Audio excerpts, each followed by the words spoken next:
Hey guys, welcome back to the channel. I'm Spartan. And I'm Pudgey. And today we're doing something a little bit different. A lot of you in the comments were intrigued by, obviously we had quite a unique perspective in the world of Game of Thrones. We watched House of the Dragon first, and that then got us into Game of Thrones, and we are loving both. And we've recently finished season 1 of both of them.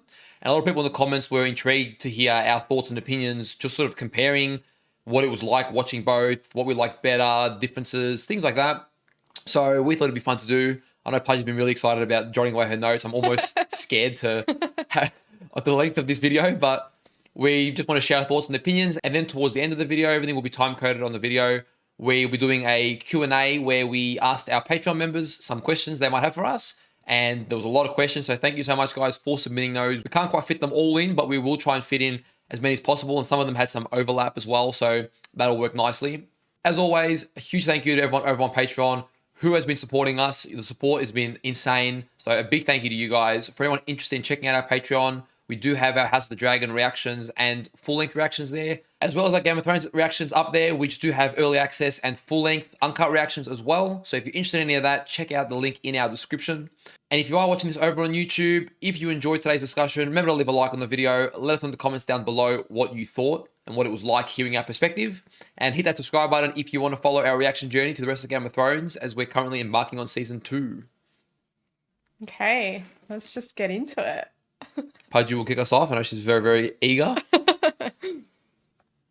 Okay, so one thing that I've absolutely loved about just the Game of Thrones universe, House of the Dragon and Game of Thrones, and just their storytelling is that there's so much in a scene in hindsight. Like you're watching it initially and you're like, oh, there's so much detail, blah, blah, blah. But when you go back and you really look at it after knowing everything, say, for example, that season, you're like, oh, wow, everything makes sense in this scene. It was so layered. Definitely is the kind of show that gets better upon a rewatch. Yeah. There are some really good shows or movies that you watch it once, like, okay, now that I know the outcome, it's not worth rewatching. Whereas this is, because you just get so much more out of it, and I agree with that. And you get excited when you know certain things and you start picking the clues up. And one scene that I wanted to talk about in particular is from episode 1 of Game of Thrones, when we found the dead stag and the direwolves. So I've got my notes here, I'll read from that. I had a bit of a conversation with our moderators, Sutton and Wilson. And we were just kind of speaking about it, and they kind of prompted me to like get this detail out of it. And then they also helped me with a few things as well. So yes, in this scene, the stag and the direwolf killed each other. So that's kind of representing the Baratheons and the Starks. So Yeah, both right. leaders were killed. So Robert and Ned. Yeah. Yeah, interesting. True. Yeah, just because of the situation they were wrapped up in, the Lannisters being there. The stag was when Tywin was cutting it open, right? No, so this is the scene where we meet the direwolves for the first time. They're all in the woods with Ned, Jon Snow, everyone. Okay, because I believe at the same time, if you remember, Tywin Lannister's cutting up a deer, which apparently was a real deer. And maybe that's almost foreshadowing as well that, the Baratheons' rule over the kingdom is coming to an end too. So even that's pretty cool detail. By the Lannisters, yeah. Yeah. On that note, the Lannisters, someone mentioned that they thought a mountain lion was in the woods and perhaps caused this death between the stag and the direwolf, which represents the Lannisters. But they go, oh no, we're too far south for one of them to be here, which we all know, not really. Yeah. So it was also mentioned that the direwolves aren't usually found this far south. Yeah, and we know that the Starks live in the north, and it's kind of representing all the Starks kind of heading south. I mean, Robb, Ned, Arya, Sansa, Catelyn as well. They're all going south to King's Landing, and this is where this tragedy happens. Okay, so then we also have 6 direwolves. There's 5 Starks and then 1 bastard child, and they all represent each child, which I thought was quite clever. And a small example of the names being represented of that child's characteristics. So Snow got this white one that was different to the rest of the litter. And then Lady, who is Sansa's, we always hear Arya saying that, oh, my sister's a lady, I'm not. So that's quite representative of like her character. And Lady died. So Yeah, it was brutal. yeah, and at the moment it doesn't really mean anything in terms of like actual meaning, but when you look at it in hindsight, Lady did die in Sansa, like her ladylikeness, her innocence from Joffrey killing her father. Yeah, the reality of the Game of Thrones. Yeah, so I love those little callbacks. It just makes the world so interesting and intriguing, like you said, like on a rewatch. Yeah. And they're only the ones that fantastic. we've gotten. I'm sure there's so much more we've missed. And a lot of you guys have said in the comments too that, you've watched it 3 or 4 times and Yeah. you're still picking up on new things from our reactions as well. So, the show is just that multi-layered, which I think is just great. It gives it that longevity, and probably why we're able to react to this show in 2022 and you guys still love it, because of just how deep the show really is. I think we're getting to understand how much you guys love it as well. Yeah, and mind you, that applies to, House of the Dragon as well, which we'll touch on as well. We also saw that the direwolf pups, were stranded when their mother was killed. And that's kind of the same when you compare it to Ned being killed. Like, Rob's on his own, Jon's at the wall by himself, Arya's, on her way to the wall, Sansa's just left with Joffrey. Same with Bran and Rickard. All right, my points are going to be a little bit more macro scale. For me, a lot of the comparisons that I made with this show was just looking at the overall effect they sort of left and the storytelling and stuff. So just got some points written down here as well. The big one for me was that just the difference in scale, where so far House of the Dragon Season 1 felt like it was very much a smaller scale focused on a few families, still quite a large world, but comparing it to Game of Thrones, which very quickly became just humongous, to be honest, like almost overwhelmingly big. There's a lot to keep up on, and you really got to take your time with it. House of the Dragon, starting off with it, I feel like was a lot more manageable for us, having no Yeah. Game of We were able to really just get immersed in a few characters, a few families. It was still quite deep and a lot to pick up on over time. But then watching season 1 of Game of Thrones after that, I feel like it was still overwhelming, but we were able to get so much more out of it. Yeah. Because we had history and familiarity with the world and some of the family names. And honestly, like, just to put it straight, I feel like that watching them simultaneously was a really rewarding experience, because they complemented each other. Things were making more sense in each season because of what we'd learnt in the season 1 of the other show. So it sort of worked funny like that it was interesting. For examples come to mind is like when the Targaryen at the Night's Watch at the wall, Maester Aemon. Maester Aemon, when he revealed his Targaryen, I imagine without watching House of the Dragon, that would have meant nothing. And yet for us, it was like, oh shit, he's Targaryen, And vice versa, in the last episode of House of the Dragon, when we heard about calling on allies and, the Baratheon family and Tully, and we heard these names, like, oh, we know those families. Whereas if we hadn't watched Game of Thrones, they wouldn't have been as meaningful. So it was cool having that back and forth there. Yeah, I think the best way to watch it is the 2 seasons simultaneously. Yeah. The first season. Yeah, and there were some people that were like, no, this is an insult. You cannot watch this before Game of Thrones. But honestly, we've got no regrets. We really enjoyed the experience. So I found it very interesting that throughout both shows, because we're watching them simultaneously, it was much easier to pick up on certain things that were quite similar in each. Just even the storytelling and the characters they used for it. We had Alicent protecting her son, using the cat's paw dagger, wanting an eye for an eye. But then we also have Catelyn protecting her son against the cat's paw dagger. Yeah. Which I found was quite interesting. There's a lot of scenes that are similar to that you can draw on the same scenario happening from each show. And that was just one example. Another example is that, we had both Ned and Viserys do everything in their power that they could possibly do to make sure that their families were okay before they both died. Yeah, to try and live a very honourable life. And in the world of Game of Thrones, that didn't pay off. Yeah. But even like Viserys, that one last dinner, making sure that everyone is okay with each other. And I mean, little did he know, as soon as he left, that turned to shit. But, he really tried everything in his power. His last conversation ever just ruined it. Yeah. Yeah, I know. I mean, so both stories also started, and this is another example, both stories also started with a war of succession, and it started by the death of the previous kings.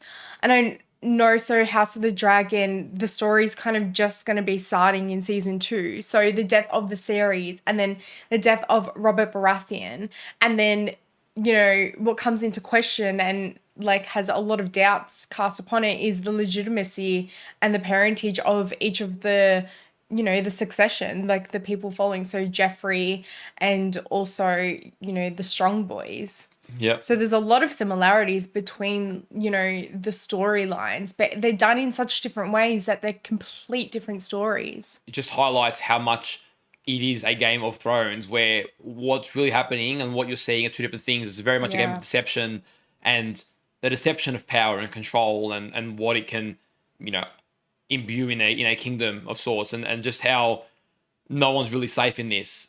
One thing I really liked that grew on me, that I normally don't like in House of the Dragon specifically, was the time skips. I think it's quite a brave, bold move, and it's got a lot of room to screw that up. Yeah. And it definitely threw us off on some of our episodes. If you check out our reactions, it definitely threw us off. But they did it in a way where you very quickly fell in love with the older version of the characters, and just it was very consistent in the storytelling. You immediately felt, okay, this is Rhaenyra. Okay, this is Alicent. Like, you know, and all that done within an episode. And I think that was complemented by the very character-driven storytelling that House of Dragon had, and because it was very more micro-focused on, you know, usually 2 or 3 families for most of the episode, that allowed us to really be able to immerse in the characters and get accustomed to them. Yeah.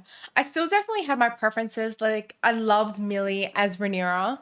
That just held like a special place in my heart. And it was a bit harder for me with all the children of that generation. But That definitely got complicated. yeah, but you're right. Like, you just kind of accepted that they were that character after a while. Like, you just got used to it. And they did a really good job of casting. Like, Alicent, like both ages, and Rhaenyra both ages really look like twins, really. Yeah, and then comparing that to Game of Thrones, I honestly find myself eager to see a time skip some of the younger ones like Arya and Bran, and even just to see like King Rob, just see them grow into their role, grow as characters, you know, see Jon Snow go from boy to a man. Like, so I'm sort of like, okay, I actually want a bit of that House of the Dragon time skip now. Like, you know, and I feel like it'll happen gradually for those who live. I don't know who's going to live. But I'm looking forward to seeing those characters mature and grow as well. I'm not minding the bit of a slower pace in terms of that. Like, I like seeing the progression, but yeah, I think eventually we might need at least a mini time skip. Yeah, and House of the Dragon, I mean, God, they did an amazing job. Given that most of the season 1 was based on a very small portion of the book, it wasn't even the real like story. Expanding it and making it so full and so interesting and so just deep in story was awesome done. So we really enjoyed it. I know, and pretty much 10 hours worth of viewing. So yeah, I will say I feel like the intros were a lot stronger in House of the Dragon. Almost every intro of every episode, I'm pretty sure you'd be like, oh damn, like this throws you right into it. And it's every episode had a very unique way, like just brilliant storytelling. We really loved it. Whereas Game of Thrones is, I think, usually more to the point, traditional sort of into the world, and then you're waiting for the build-up of the story to come. Not necessarily, you know, a worse thing, just that the intros of House of the Dragon had me just hooked from the get-go. There was always some kind of deathly childbirth or just something full on. And especially the time skips, I think, enhanced that, because you'd be like, what's going on right now? Like, what has happened? You're trying to catch up before like it even starts in House of the Dragon. Yeah. Yeah, but with that pacing as well, I guess sometimes House of the Dragon probably almost needs a rewatch more sometimes, because, for example, one of the episodes we just missed a line or didn't properly understand the line of Corlys being at sea for 6 years, and the whole episode we're wondering how long has it been, right? And that's just one line that if you miss something small, you can be lost as well. So it's a bit unforgiving in that nature as well. To contrast that, I don't know. I'm trying to think. What would you say is the better cliffhangers? Probably Game of Thrones. You reckon? Yeah, probably. Because Game of Thrones has had more brutal. Game of Thrones season 1 is definitely less forgiving. And I feel like you're right. I feel like the cliffhangers, they were great in both. But I feel like they leave you like, what the hell? Like, what is going to happen now? Holy shit, you know? More often. And they're usually just even more like, is this person even alive? I mean, that episode 9 fucking cliffhanger. Like, we didn't know if the sword actually sliced through Ned's head. So we're just like, holy shit, is he alive, dead? Like, it was just, I mean, you turned into the Joker, laughing and crying at the same time. The other thing was, a lot of the characters were kind of embodied from each show as well. Like, they were quite similar. Like, I felt like Daenerys and Rhaenyra were quite similar. I think older Rhaenyra and Daenerys, but I feel like Rhaenyra mainly is a lot like Arya. I really see that similarity. Especially young Rhaenyra, but yeah. Yeah. Agreed. And then we've got like a Littlefinger, Varys, and Laris. I think they're all in like a similar circle. Yeah, all the snakes. Yeah. But although Varys seems like a more noble version of Laris. Laris is more comparable to Littlefinger, I think. Yeah, maybe. And maybe the old man. Pycelle. Oh, Sneaky snake Get rid of Pycelle. That's his new nickname. I think that point there where Rhaenyra, that was one of my points too. I feel like the Rhaenyra at the end of House of Dragons is really starting to contrast Daenerys where she's at. She's now, I saw a comment where someone said, the Queen of Dragons has awoken, and it sort of applied to both of them. And I was like, that's interesting. At the end of each season 1, the Queen of Dragons awoke. Daenerys with her 3 dragons, and Rhaenyra with the realization that peace wasn't going to, solve this war. She lost her son. She's coming for blood now, I'm assuming. But it's just, you saw their demeanor change. So it's almost like the last bastion of their ideality was just suppressed by the harsh reality of the world they were living in. Yeah. One thing that was really big for me is generally speaking, I love when I watch these shows, especially a medieval warrior show, I'm looking for a good action scene, a big battle, warriors. I'm looking for some of that. No, it doesn't have to be all that, but I'm looking for that to be a significant component of the show. Both House of the Dragon and Game of Thrones, honestly, barely had any action. Like, they had very little bits, but relative to the story, they had quite little. And yet I found myself like on the edge of my seat throughout the whole time. And I think that's a testimony to just how good the storytelling was, especially even more so, I've got to say, in House of the Dragon, where most of the events will take course in the period of like a day or two. Yeah. And sometimes only focus on like 1 or 2 families. And yet the whole episode felt like, holy shit, so much has happened. And I was like, it's only been like a day in the show, but you just felt like so much storytelling was done. And it could have even been just like in the courtroom having a conversation for half the episode and who's going to say what. And yet the unpredictability and the uniqueness of each character that was being brought to the scene and the story was just so engaging that I found myself just like, oh, there's an action I didn't even realize, which is big for me. So that's how I knew this storytelling is fantastic. It's almost like instead of Battle of the Sword, there's Battle of the Words. Pretty much, yeah. And I feel like, especially when they would be speaking in High Valyrian, like that would be very prominent with Daemon and Rhaenyra, especially when she was younger. But also in Game of Thrones, people like, Varys and Littlefinger, and then Varys and Tyrion. Like, there's, that massive battle of the words. Yeah. It was definitely a really unique perspective watching both at the same time because there's a 200-year gap in between. It was so intriguing because the events that we were seeing in Game of Thrones Season 1 and then what we were seeing in House of the Dragon Season 1, and we just constantly got this looming shadow over our heads, like, what the hell happened in between? Yeah. And I think that made it really exciting to watch because we're just like, holy shit, here the Targaryens are rising and they're like in control. Here they're almost extinct. And like, what the hell happened in the 200 years? And there's no dragons here, but here there's no shortage of dragons. And, just even the families that are in power, it's like, dude, what the hell happened? Like, holy shit, and that made it really intriguing because you're almost waiting. As soon as you get a glimpse of something that fills in the gap, you're like, oh shit, that, most more significant because you've got 2 different storytelling, 2 different time periods, and you're waiting for them to converge. Yeah. Well, I guess we're kind of seeing it now in House of the Dragon. Civil war awaits.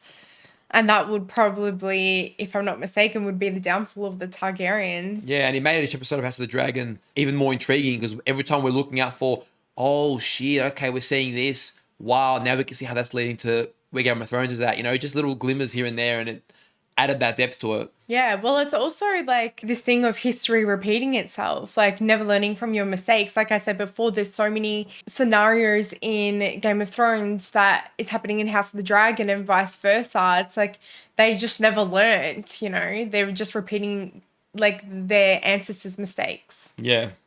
I must say at this point, we don't know what the Game of Thrones will look like with regards to dragons. We've seen very little of them, very small. So we've heard the budget gets a lot bigger. Yeah. All I can comment on is House of the Dragon.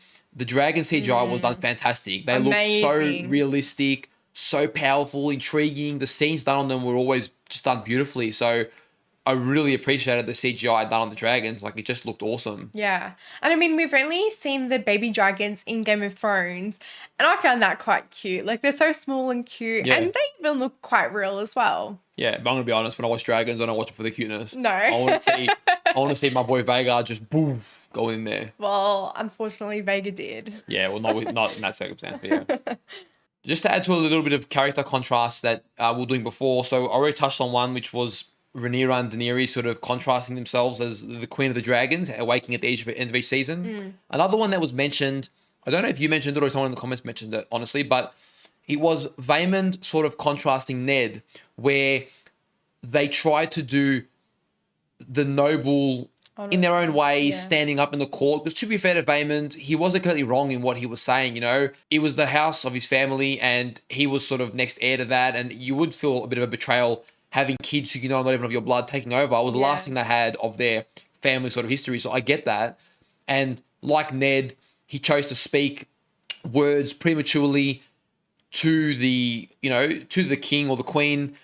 So both Vaemond and Ned chose to really just throw their claim out there rather than, you know, what we see in a lot of characters. Even we see Tyrion in season or at the start of season 2 now, and we see a lot of the smarter characters, Otto, they play their game, their waiting game behind the scenes. They're patient. They're sneaky about it. Daemon does this not too bad too. Larys very good. Whereas they try to go, no, I'm going to put forth my claim. I'm going to win the hearts of the people because what I'm saying is just and right. And they both ended up getting killed as a result. It was sort of like just a bit of a naive way to play the Game of Thrones. And both their heads gone. Yeah. Which Vaemond was unexpected, but I wasn't like heartbroken. Ned was heartbreaking. I'm still recovering. That's probably one of the most messed up deaths I have seen in a show, given just how early and unexpected and just dishonorable it came. Like, I would have rather he even died in a battle. At least he had to fight for his life and lost. At least he got a chance. Just having to it was pretty rough. The only honor he had intact was that he did it for the love of his daughters. Yeah. But yeah, you guys were saying, I think it's Sean Bean, the actor that played Ned. You guys were saying that we should have known because he always dies, like in never seen him before. Yeah, I've never seen him. That was even more of a shock. Yeah, great actor though. Great actor. So I've got one theory that I kind of thought of when I was looking back and editing. I'm not sure if I'm right. I might be way off. Please don't confirm or deny, especially if it gets answered later on. But in season 1 of Game of Thrones, we see the White Walkers and they have those like, you know, crystally blue eyes. When we watched House of the Dragon, in the intro, like I saw like a blue crystal in there as well. And I was like, oh, I wonder what that means, you know. And then we see Aemond, you know, with the reveal of his like blue crystally eye. So I don't know, is that eye from like some White Walker or I don't know, but that's what my theory is, that, you know, we see at the end of season 1 Game of Thrones or the start of season 2 that one of the wildlings is giving his sons to the White Walkers. So I don't know, at that time was there like some exchange, an eye for some kind of power? I have no idea. Yeah, personally, I don't know. That theory doesn't sit right with me. It seems a bit far-fetched. I mean, it's possible with Game of Thrones, but it seems an overstretch. I feel like there's meaning to his eye. I don't know what it is. But to have a White Walker's eye, I don't know what significance that would have. But we know nothing about the White Walkers yet. So. Yeah, but we haven't. I mean, assuming they live over the wall, I don't know. That's theory for me. I'm going to go on record and say I don't think it's the case. But probably not. Who knows? All right, so now we're going to start to answer some of the questions that our Patreon members have given us. We're getting through as many as possible. We're going to take turns in answering them, whoever thinks they've got the better answer. And we hope you guys enjoy. So the first question is, it's kind of a two-part question. Which character is your favorite, but which one is most like you? Ooh, that's a Should good we question. do one from each show? Yeah, okay. And should we choose each other? Like who's most like who? Okay. That's probably a good way to do it. Okay. So your favorite from House of the Dragon first? It's probably grown to be Damon. Okay. Yeah. Your favorite? Yeah, I love David. Loves her a bad boy. I don't know what that says about me, but now if I had to pick you from House of the Dragon, you're Rhaenyra, Kid Rhaenyra, just especially that rebelliousness, like not wanting to conform to the tradition and stuff. That's, if you know Pudgy, that's literally Pudgy to a T. Don't be deceived by her youthful young girl looks. And Arya in Game of Thrones. Those are definitely the characters that speak Pudgy to me. Yeah. So your favorite from Game of Thrones? Ned. So far, season one. Yeah. Season one was Ned, but you know, like Drogo and Robert were very close seconds. They were really good. So it's hard, Yeah. but Ned was probably number one, and I got to pay tribute to the guy. Yeah. My favorite from Game of Thrones, I think, would have to be Tyrion at the moment. Yeah. I can see myself having Arya as my favorite soon when she gets a bit older, but I think Tyrion. Yeah. So Game of Thrones, I feel like you would be Rob, King of the North. Okay, interesting. Rob. Yeah. So you see more of Rob in me than Ned. I do see parts of Ned, but you're still a young guy, you know, you're not a father. I see, Yeah, you know, true. that older brother side of you. Interesting. Yeah, true. Okay. And House of the Dragon is a bit of a hard one, I think. Yeah, I'm trying to think. I don't actually feel like I relate to anyone specifically. Yeah. Yeah, even though I don't see myself as a specific character. Maybe Lord Strong, not Laris. Definitely not Laris, Oh, the the other brother. one. I can't remember his name now. To be fair, there was a connect when I saw him. There was an immediate connection, like relating to his characteristics. So true, that's probably the most accurate. Yeah, and Yeah. let's clarify, not Varys. Definitely not Laris, not Varys. Oh, yeah, definitely not Laris. Let's clarify that. So the next question is, if you could live in the world of Game of Thrones or House of the Dragon, which one would you live in? I know my answer. Probably House of the Dragon because it Yeah. seems less brutal so far, and also if I'm lucky enough to be born a Targaryen, I get to ride dragons, which is pretty cool. True. Or from Old Valyria. Yeah. How about you? Yeah, I would say House of the Dragon just because, you know, during Viserys' ruling, it was a summer of peace, I guess. There was no Yeah, winter that too. coming. That too. Whereas Game of Thrones is a complete shit show now. Like all hell's breaking loose. Yeah. So did you have a particular season one that you liked more, Game of Thrones or House of the Dragon? Ooh, that's a tough one. Yeah. That's a tough one. They were both brilliant and they're both a bit different. It's hard to compare. I mean, I'm a bit hateful towards season one of Game of Thrones because they killed Ned, but at the same time, the storytelling was great. I don't know if I can answer that, to be honest. Yeah, I'm not entirely sure that I can give you a clear-cut answer. I know emotionally, like, I got way more out of season one Game of Thrones. Agreed. But I'm very attached to the characters also in House of the Dragon. So, yeah, I don't know. I think I'm going to give you some political answer, which is I genuinely loved both of them and I love the experience of watching both of them at the same time. So, Yeah, agreed. okay, so does the high amount of nudity bother us in Game of Thrones? I just find it unnecessary. It's not that nudity specifically bothers me, but sometimes they're just really long scenes. They just feel a bit awkward and out of place sometimes, for me anyway. Like, I'm not watching the show to watch porn. Yeah, I don't know. It doesn't bother me, but yeah, I guess it kind of does sometimes. After a while, it can be sort of like, all right, like, it's a bit much. Get to the point. Especially when we're reacting, it's sort of, how much can you react to it? It's sort of a bit of an awkward thing. Like, you just, Yeah, it does get a bit awkward. I'm not like, oh my God, like, this is disgusting. How dare they? Like, I don't really care. But, no. it's a bit awkward when we're reacting to it, especially. Some episodes are just like having just like full of it, like every like 5 different scenes of it. Yeah. And it's like, all right, like we're ready for a bit of something else now. So the next question is, what were our expectations for Game of Thrones? You know, we haven't watched it all these years, and people are assuming that we've heard so much about it. But what were those expectations? And did they meet them? I was definitely nervous coming into it because everyone just always said no character's safe. It's very brutal. Yeah. Injustices are very like prominent, and those are usually things that I don't love in a show, or I don't purposely seek out in a show, right? So, after what happened to Ned, there's still a lot of room for things happening that are going to leave me, in pain, basically. Yeah. I feel like my expectations were a little bit more realistic because we're watching House of the Dragon as well. So I sort of had a take on what to expect. And yeah, I mean, it met my expectations in some regards, and I mean, shocked me in others, just how I don't think I was ever going to be ready for just how quickly people can die in this and how many people can die. So I didn't expect that, yeah. I think for me, I didn't really have many expectations. I know it's hard to believe, but like I really stayed away from a lot of people's opinions and even hearing certain things about the show. The only thing I knew was that people loved it so much. And I guess that part made me nervous because I'm like, oh, I don't know if I'll love it as much as everyone else. And this type of era is not my strong suit. Like I find it usually hard to understand the kings and queens and all that kind of thing and that political side of things. But yeah, I think it exceeded my expectations at how much I would fall in love with a lot of the characters and just the storytelling. What aspect of Game of Thrones and House of the Dragon has you most excited? I think we've kind of covered this. Yeah.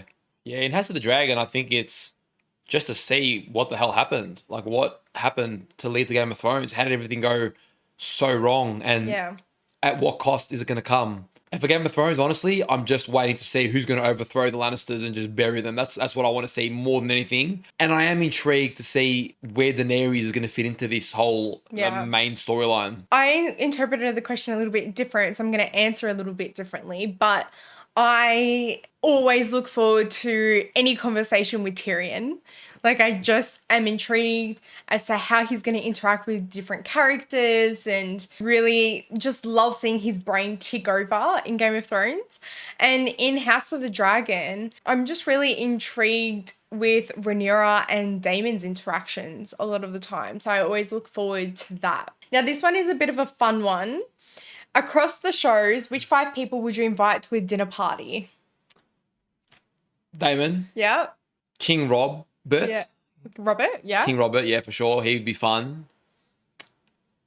Tyrion. Yeah.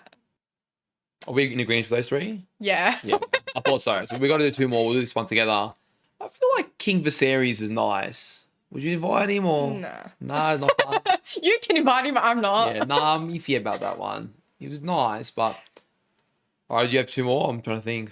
I would invite Arya and I would invite Rob, King of the North.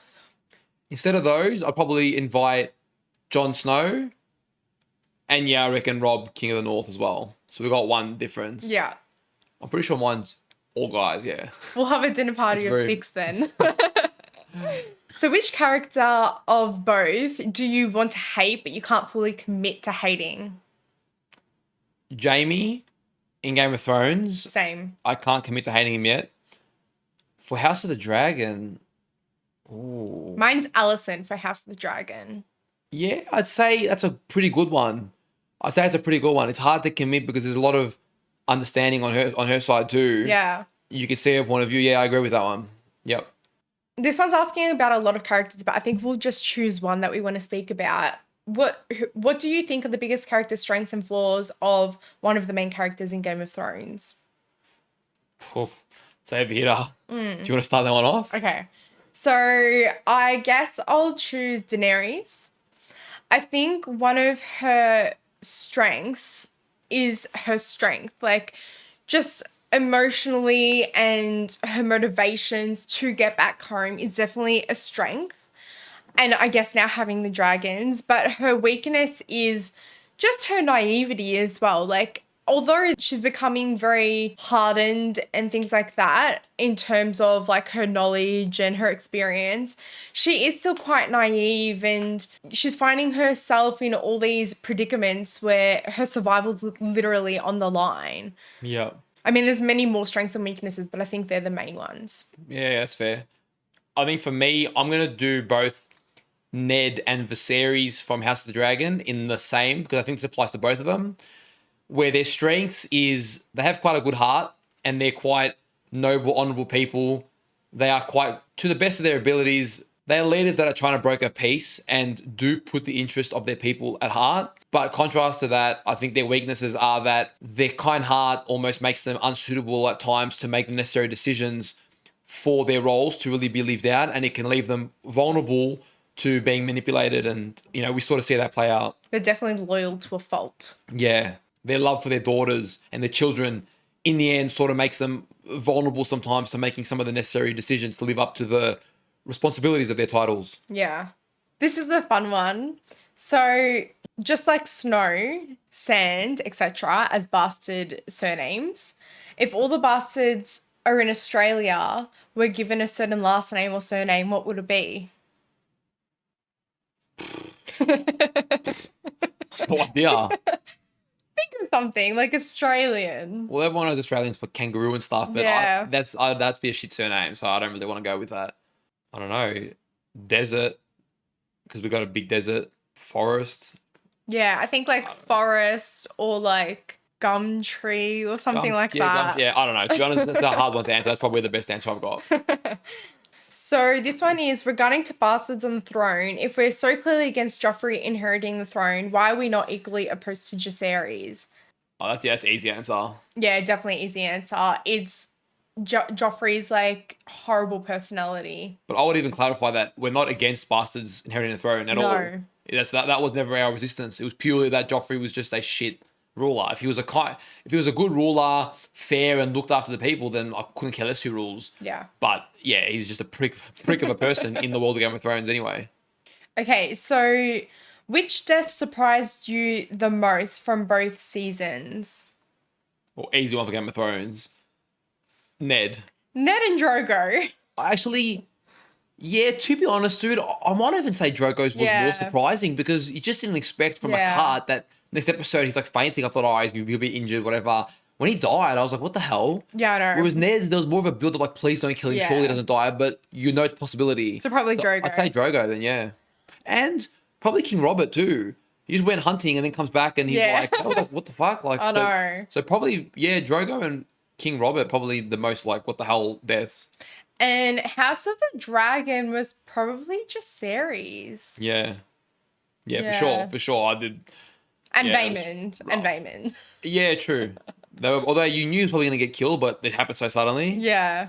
But yeah, Jacaerys was like, the hell? This one is shoot, shag, marry Fruit, shag, marry. Okay. between, I mean, they're all males, but Oh, well, how am I going to pick that? Can we make substitute ones for me then? We'll do you first. okay, this one you have to choose, right? Only because of the characters that they are. All right. So it's Lara Strong, Varys, and Littlefinger. Oh, I already know my answer. no, you go first. Shoot Laris, shag Littlefinger, and marry Varys. Yeah, to be honest, as much as I don't want to answer this question, I'd probably say the same. It'll be an interesting time for me.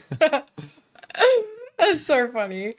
And then they also wanted us to choose characters from both House of the Dragon and Game of Thrones to F, marry, kill. So from across both shows. Okay, this one I'm liking better. Do you want to go first? You go first. Okay, I would kill Joffrey. Okay. I'd honestly marry Rhaenyra because she seems like a pretty fair, good wife. Like her marriage with Laenor seemed quite fair. And to be fair, Laenor was a pretty crap father and husband. Whereas I would like to think that I'd be a better husband. So I'd get a better side of her too. So I probably would marry Rhaenyra. And then in terms of who would I want to screw with? I don't know. I'm not going to lie. Funnily enough, I'm definitely interested in women, but a lot of the... Alison? Maybe she's probably the better looking one. A lot of the women in Game of Thrones haven't captured me like, oh my god, she's drop dead gorgeous. I don't know, they haven't been my type, to be honest. I'm trying to think. I'm sure I'm forgetting some. None like me. The more recent one that comes to mind that had maybe Daenerys. Daenerys, I would say, yeah. Yeah, Daenerys seems like she's probably the most attractive, my type. I'd say Daenerys. Okay, definitely killing Joffrey. Sorry, Joffrey. Oh. Actually, Or Laris. I want to change my answer. Oh. With Mary, it's a close tie between Rhaenyra and Daenerys. I don't know. I think you'd like Rhaenyra better Okay. to marry. You're killing Joffrey, so he's dealt with. I would kill Larys from House of the Dragon. Definitely. Yeah. Especially when I was already like beginning to love his brother. Gone straight away. That was messed up. F Damon. Yeah. And I could have picked that from a mile away. and probably marry Harwin Strong. That's his name. Yeah. I would marry Harwin. Fair enough. Fair enough. It's no coincidence then that he's the one that you said I was most like, I suppose. Okay, so this one is a bit of like a trivia one. So, and I think this one will be our last one. Yep. So this one's, I guess, like a little competition between us. So there's 7 questions. Dude, I'm going to lose this. I think I might too. Like, I really don't know if I know them all. The first one is, can you name the direwolves of all the Starks? Not even close. Can you name any? Is one of them called Snow? No. I don't know. I was thinking, the thing is, like, I can briefly remember a couple, but honestly, I haven't committed to memory, so no. So, I don't know if all of them are named, but I know Nymeria is Arya's.